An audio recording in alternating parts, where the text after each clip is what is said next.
سلام بچه‌ها، چطورین؟ امیدوارم که حال تک تکتون خوب باشه. به ویدیوی امروز خوش اومدید. امروز همونطور که از تایتل ویدیو مشخصه قراره با همدیگه راجع به این که چگونه جذاب باشیم صحبت کنم.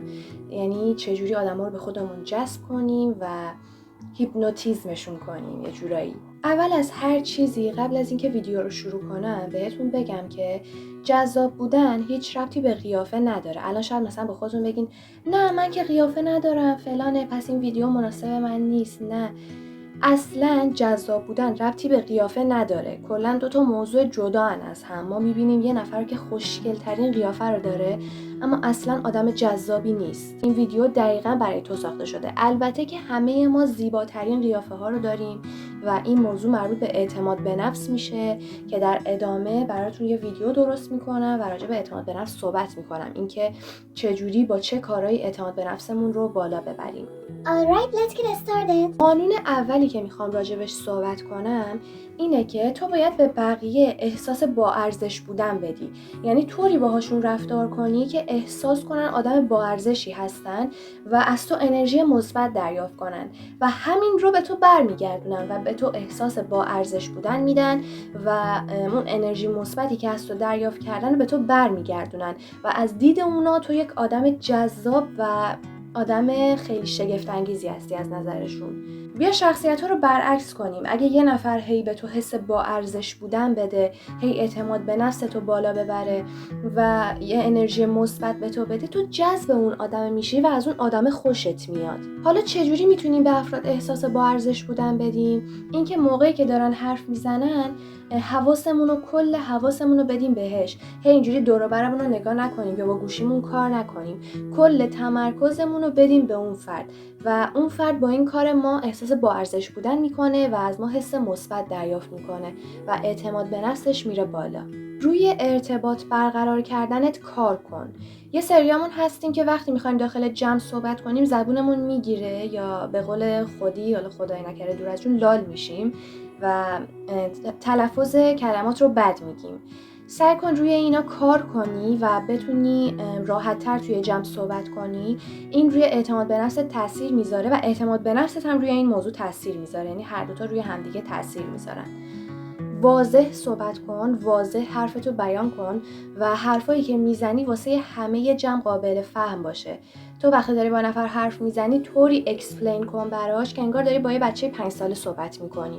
اگر توی جمعی هستی و دور یه میز نشستین و تو روی صندلی نشستی، صاف روبروی افراد بشین. اینجوری کج نشین یا اینجوری کج نشین. اینجوری اولا توی فرهنگ ما نشونه بی احترامیه، حالا من نمیدونم ولی آدم حس بدی دریافت میکنه از اون طرف. و اینکه این کار تو یعنی اینکه من از این جمع خسته شدم یا عجله دارم و میخوام از اینجا برم و این باعث میشه که یه انرژی منفی به اون جمع بدی و اون طرف مقابلت از توی انرژی منفی دریافت کنه و خب هم ناراحت میشه از این کار و همین که تو اندکی از چشمشون میافتی. خب این کار جذابی نیست و وقتی تو یه نفر رو ناراحت کنی با کاری که انجام میدی و بهشون حس بی‌ارزش بودن بدی، خب از چش طرف میافتی. پس سعی کن به هیچ وجه این کار انجام ندی، علاوه بر اینکه کل تمرکزتو به افراد میدی اینجوری صاف جلوشون بشینی. آقا من یادم رفته بود که پرده رو بزنم کنار تا نور بیاد. برای همین ببخشید اگه تا الان کیفیت ویدیو یک کوچولو پایین بود، بی نور بود. الان با نوره. وقتی داری صحبت میکنی اجازه بده مردم دستات رو ببینن، چون این یه فرضیه روانشناسیه که وقتی مردم دستات رو ببینن از راست بودن حرفت مطمئن میشن و به تو اعتماد میکنن. برای همین اگه داری حرف میزنی اینجوری با دستات صحبت کن، جوری بادی لنگویج داشته باش و اینکه مثلا دست اینجوری تو جیبت نباشه، مثلا اینجوری پشتت نگه نداری دستتو. واضح صحبت کن، با دستات صحبت کن. نکته بعدی که خیلی مهمه و همه جا هم میگنش، وقتی داری با نفر صحبت میکنی باهاش ارتباط چشمی برقرار کن. نمیگم اینجوری بیای به چشاش زل بزنی یا نه، این آدم وقتی داره صحبت میکنه اینجوری تو چشاش نگاه کن، اینجوری به طرف حس راحت بودن میدی. و اینکه اگه خجالتی هستی و نمیتونی داخل چش افراد نگاه کنی، میتونی وسط بینی رو نگاه کنی، بین چشمو. نکته بعدی اینه که با توجه به شخصیت و نوع مردم باهاشون صحبت کن. تو نمیتونی با یک فرد تعصبی اونجوری که جلوی یک فرد غیر تعصبی صحبت میکنی باش صحبت کنی. خب این باعث دعوا میشه. به حرفایی که میزنی فکر کن و بعد بیان کن. همه مردم مثل هم نیستن، شخصیت متفاوت دارن، نوع آدما فرق میکنه. پس با هر نوع مردم، با هر نوع شخصیت مردم مثل خودشون صحبت کن. نکته بعدی اینه که ما جذب آدمایی میشیم که شبیه ما باشن. مثلا اگه یه نفر برگشت به تو گفت که من خیلی شنا کردن رو دوست دارم، تو هم بگو آره منم خیلی شنا کردن رو دوست دارم. اینجوری به اون فرد یه حس خیلی خوبی میدی. نمیگم دروغ بگو، اگه واقعا شنا کردن رو دوست داری بهش بگو، ولی نه که بیای دروغ بگی و از عمد بخوای خودتو شبیه یه نفر درست کنی. نه، اینجوری نباید باشه. اگه واقعا علایقی داری که با طرف مقابلت مشترکه بهش بگو. مورد بعدی، حرفشون رو تکرار کن. مثلا شما اینجا نشستین، اون داره صحبت میکنه باها، طرف مقابلت. مثلا میگی که من فلان روز با فلان دوستم رفته بودم اینجا، بعد حالا یه چی میشه که حرفش رو قطع میکنه. بعد تو دوباره تکرار کن تو فلان روز با فلانی رفته بودی اونجا، خب چی شد؟ تو با این کارت به طرف حس خوبی میدی و دوباره برمیگردیم به اون حس با ارزش بودنه.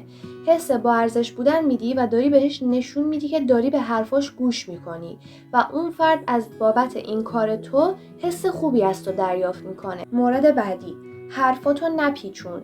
نذار هر کسی یه برداشتی از حرفت داشته باشه.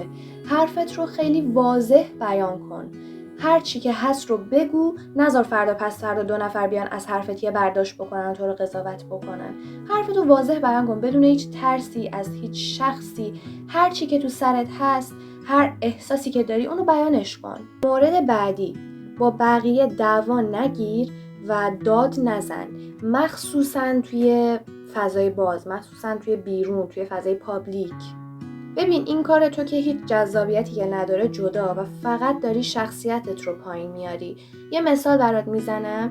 فرض کن مثلا وسط خیابون حالا اتفاقی میفته، یه راننده تاکسی داره سرتو داد میزنه، همونجوری هم داد میزنه. تو هیچ کاری نکن. هر چقدرم که عصبانی شدی سعی کن خودتو آروم کنی و بهش نگاه کن.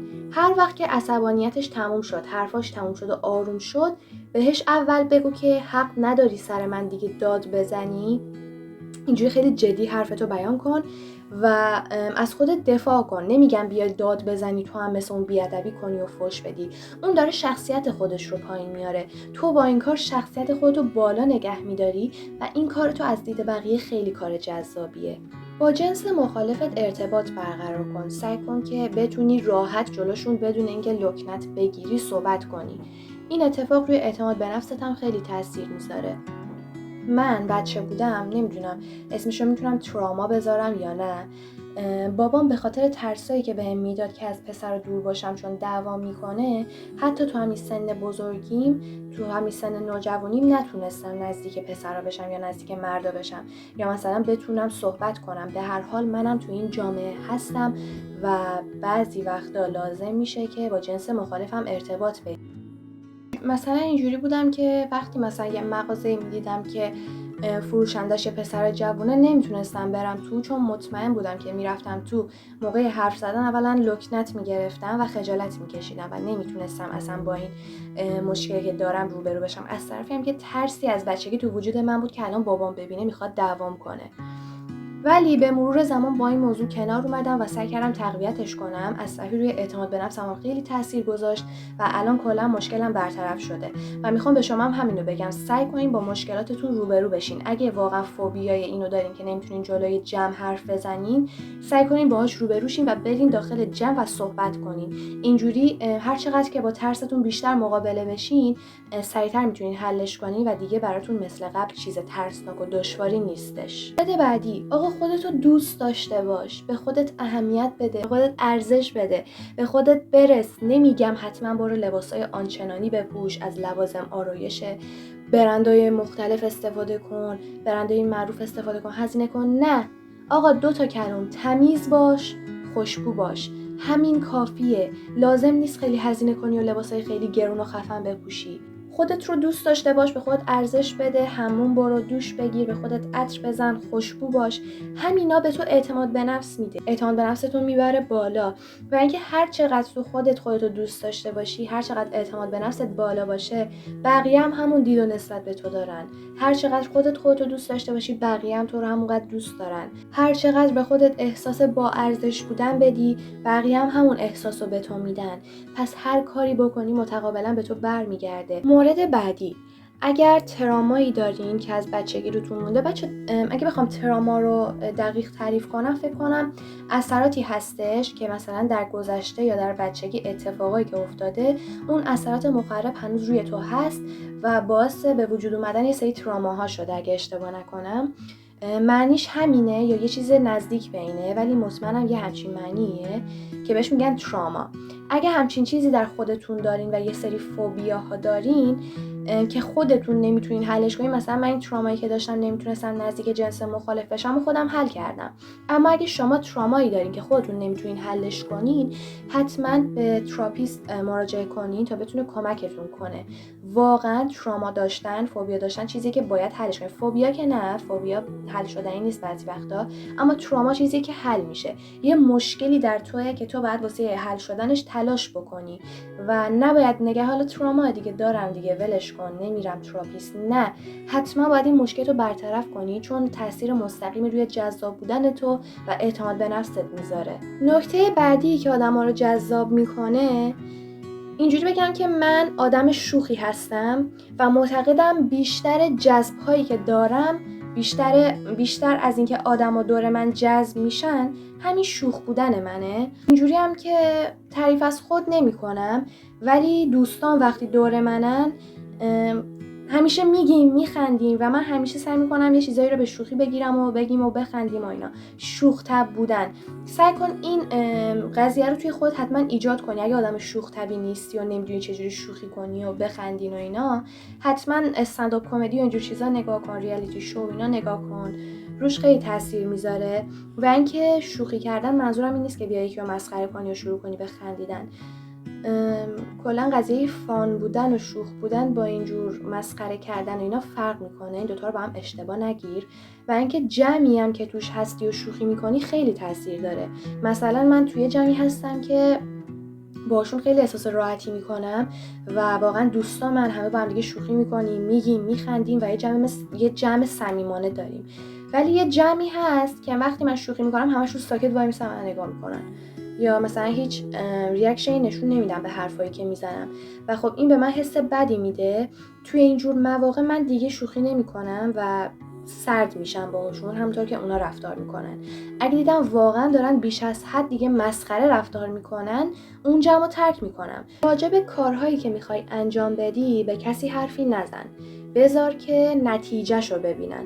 اشتباهی که خودم بارها انجام دادم، وقتی میخوام یه کاریو شروع کنم میرم به همه راجبش میگم، اصلا جذابیتی نداره.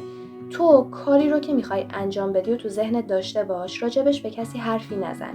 نتیجهش سرصدا میکنه، موفقیتت سرصدا میکنه و همه متوجه میشن، میگن چجوری همچین کاری کردی و این واقعا یه پوینت جذابیه براشون که تو تونستی همچین کاری رو انجام بدی. نکته بعدی رقصیدنه. حالا برای خانوما رقصیدن کلاس زنانه و حس زنانه‌شون رو زنده میکنه. نمیخوام تبعیض جنسیتی قائل بشم، هم پسرها هم دخترها.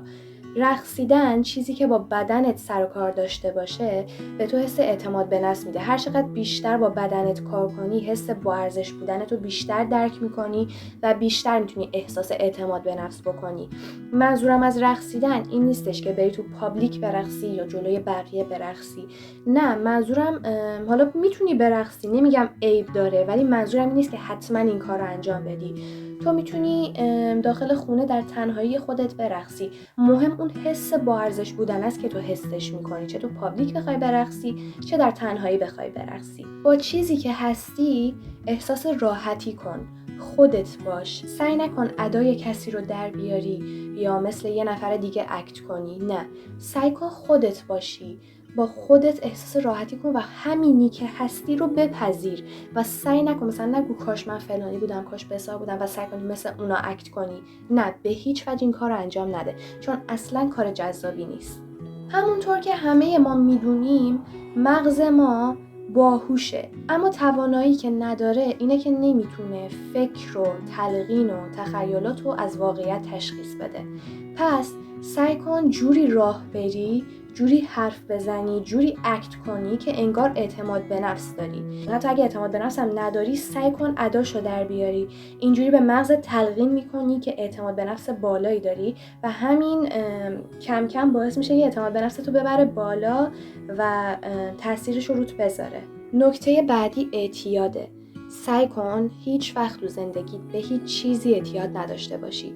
اعتیاد هر چیزی میتونه باشه، میتونه حالا اون اسمشون رو نمیبرم اونا باشه، میتونه الکل باشه، میتونه موزیک باشه، میتونه آدم باشه. سعی کن همیشه حد خودتو بدونی و همه چی رو تو تعادل نگه داری و به چیزی اعتیاد پیدا نکنی، چون اعتیاد داشتن به چیزی از حالا هر چیزی به تو لطمه میزنه، به تو صدمه میزنه. حالا هر چیزی که میخواد باشه، در هر صورت اعتیاد به تو صدمه میزنه و از طرفی اعتیاد داشتن چیز جذابی برای مردم نیست. مردم یه فردی رو میبینن که معتاده یا به یه چیزی اعتیاد داره که مثلا نشون میده در خودش، جذبش نمیشن و ازش حس بدی میگیرن، ازش انرژی منفی میگیرن. پس تا جایی که میتونی از اعتیاد دوری کن و سعی کن همه چیز رو توی تعادل نگه داری. اگر ویدیو رو دوست داشتین حتما لایکش کنین، کانال منو سابسکرایب کنین و روی اون زنگولک هم بزنین که هر وقت ویدیو گذاشتم بهتون خبر بده. آیدی پیج اینستاگرام هم این بالا میاد، حتما فالوش کنین. کلی دوستتون دارم، مواظب خودتون باشین. تا ویدیوی بعدی با من، خدافظ.